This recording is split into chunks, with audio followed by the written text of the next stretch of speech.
There is a unique, modern form of panic, a feeling that is both trivial and terrifying. It's the dread that washes over you when you look at your phone screen and see that single, glowing red sliver of battery life left. In that moment, your connection to the world, your maps, your tickets, your contacts, your entire life is about to be severed. In this moment of desperation, a public USB charging port looks like a beacon of hope, an oasis in a digital desert. We see it as a simple utility, a lifeline offered by an airport or a coffee shop. We plug in without a second thought, grateful for the free-flowing electricity. But what if that port is not a lifeline? What if it's a lure? Digital watering hole where a predator has poisoned the well. It's a scam called juice jacking, and it's one of the most insidious threats you'll ever face. Because the secret behind that convenient charge is that you might not just be getting power. You could be getting a parasite.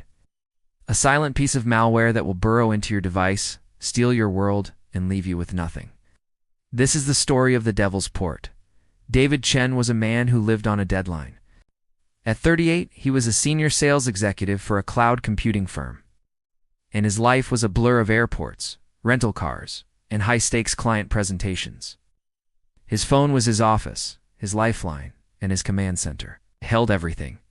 Confidential client data, contracts worth millions, proprietary company software, and the keys to his personal financial kingdom. He was tech-savvy, security-conscious, and believed he was immune to the common scams that fooled less careful people. It was a cold, gray Monday in November, and David was stranded at Chicago's O'Hare International Airport. A sudden snowstorm had grounded all outgoing flights, including his crucial connection to San Francisco. He was scheduled to give the most important presentation of his career the next morning, a pitch to a Silicon Valley giant that could define his entire year. He had spent the last 3 hours on a series of frantic calls with his team, his boss, and the client, reorganizing the meeting. By the time he finally sat down at his gate, the storm in his head matched the one outside.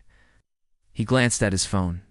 The battery icon was a glaring, angry red. 3%. Panic, cold and sharp, cut through his exhaustion. His boarding pass, his hotel confirmation, the final revised slides for the presentation, everything was on that phone. If it died, he was completely stranded, both physically and professionally. He scanned the crowded gate area. Every single AC wall outlet was taken, a spaghetti of cables snaking out to feed the hungry devices of his fellow travelers. But then he saw it, a freestanding charging kiosk with 4 beautiful open USB ports glowing a welcoming blue. A tiny, fleeting thought crossed his mind. A half-remembered article he'd once skimmed about the potential dangers of public ports. But it was just a whisper, drowned out by the roar of his immediate crisis.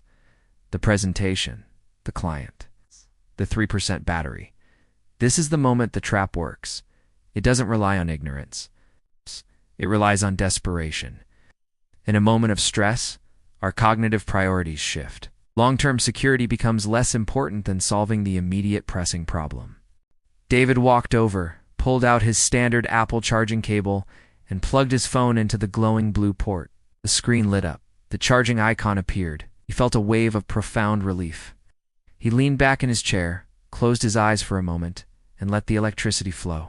He didn't notice the small pop-up that flashed on his screen for less than a second. A pop-up that should have asked to. Trust this computer. He didn't notice because there was no pop-up. The malicious hardware in the port was designed to use a zero-click exploit, a type of attack that requires no interaction from the user at all. The moment the cable connected, a silent, invisible handshake occurred. Power flowed into his phone, yes. But something else flowed in with it. A tiny, sophisticated piece of malware, no larger than a text message, was injected directly into his phone's operating system. It was a dropper, a digital seed that would lie dormant, waiting for the right conditions to sprout. 15 minutes later, his phone was at a comfortable 25%. His flight was miraculously cleared for boarding. David unplugged his phone, feeling like he'd just dodged a bullet. He had no idea he had just taken a bullet with him. The flight to San Francisco was uneventful. David landed, checked into his hotel, and immediately connected his phone and laptop to the hotel's secure Wi-Fi network. He spent the next few hours rehearsing his presentation, his phone charging safely from its own power brick beside his bed. This was the moment the seed sprouted. The malware was programmed with a simple instruction: remain completely dormant until the device connects to a stable, non-cellular Wi-Fi network. This is a common tactic for advanced spyware. It avoids using the victim's mobile data, which could drain the battery or trigger usage alerts. And it ensures a high-speed connection for its primary mission: data exfiltration. As David slept, the malware came to life. It was not a clumsy virus. It was a silent professional thief. First, it accessed the phone's keychain, the encrypted vault where he stored the passwords for his apps and websites. Using the exploit, it copied the entire file. Next, it activated a keylogger. It didn't record everything. That would be too noisy. It was programmed to activate only when specific apps were opened: his banking app, his corporate email, his crypto exchange. Then, it scanned his files and photos, using image recognition to search for text. It found what it was looking for: a photo he had taken of a new credit card, and a PDF of a tax document that contained his social security number.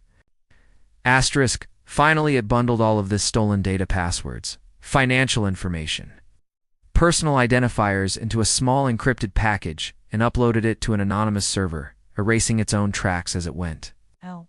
The entire operation took less than 10 minutes. By the time David's alarm went off at 6 a.m., his phone was just a phone again. The ghost in the machine had come, taken everything, and vanished. David nailed the presentation. He left the client's office feeling confident, powerful, on top of the world. The deal was as good as his. He decided to treat himself to a nice lunch before heading back to the airport. He sat down at a restaurant, and as he was about to pay, a notification appeared on his phone. It was an email from his bank's fraud department. Subject: unusual account activity. His good mood evaporated. He opened his banking app, entered his password. His checking account, which should have had over $15,000, was nearly empty. His savings account had been drained. Series of wire transfers had been made overnight to an offshore account. Over $40,000 gone. He felt a surge of cold panic. He immediately called the bank. As he was on hold, another notification popped up. This one was from his corporate IT department. It was a high-priority automated alert. Security breach detected. Your corporate credentials have been used to access the network from an unauthorized IP address in Eastern Europe. Your account has been locked. The phone almost slipped from his hand. This was no longer just about his personal money. The thieves had his corporate login. They had access to his company's cloud, to the confidential data of the very client he had just pitched to. The professional triumph of an hour ago had turned into a career-ending catastrophe. He wasn't just a victim. He was now a liability. The point of failure for his entire company. As he sat there, the world spinning around him, he replayed the last 24 hours in his mind. Where could it have happened? He was so careful. He hadn't clicked any suspicious links. He hadn't downloaded any strange apps. His mind raced, searching for the source of the infection. And then he remembered. The crowded gate at O'Hare, the red battery icon, the glowing blue port. The overwhelming sense of relief as he plugged in his phone, the devil's port. David's story is a chilling example of a juice-jacking attack. This isn't science fiction. It's a documented threat that the FBI and cybersecurity experts have been warning about for years. Let's break down exactly what happened and how you can protect yourself. First, the anatomy of the scam. The vulnerability lies in the fact that a USB cable is not just for power, it's a data cable. The same pins that charge your device can also transmit data. Scammers exploit this by modifying public USB ports or the cables left behind. 1. The compromised port. The criminals open up a public charging kiosk and install a small, malicious piece of hardware, a mini computer inside. This hardware is programmed to execute an attack the moment a device is connected. 2. Data skimming, the simpler version of the attack. The hardware rapidly and silently copies data from your phone, your contacts, emails, photos, and stores it. 3. Malware installation, the worst-case scenario. This is what happened to David. The hardware uses an exploit to install malware directly onto the device. This malware can be anything from spyware that steals your passwords to ransomware that locks your phone completely. How to neuter the devil's port and stay safe. Rule number 1, use the AC wall outlet. This is the golden rule. A wall outlet only provides power. It has no data transfer capabilities. Always carry your own AC power brick, the square adapter that comes with your phone, and plug it directly into the wall. Asterisk rule number 2, carry a portable power bank. This is the safest and most convenient option. You are charging your device from a trusted battery that you control. Think of it as carrying your own private clean power source. Asterisk rule number 3, use a power-only USB cable or a USB condom. This is a fantastic piece of tech. A power-only cable has the data transfer pins physically removed, so it can only transmit electricity. USB data blocker, nicknamed a USB condom, is a small adapter that you plug your regular cable into. It does the same thing, it blocks the data pins. Rule number 4, if you absolutely must use a public USB port, pay close attention to your phone's screen when you plug it in. Your phone should never ask you to trust this computer or share data. If it does, unplug it immediately. However, be aware that the most sophisticated attacks, like the one David faced, may not even trigger this prompt. The convenience of a public USB port is a powerful temptation, especially when you're desperate. But as David's story shows, the price of that convenience can be absolute devastation. Your phone is not just a phone, it's the key to your entire life. Never ever plug that key into a lock you don't trust.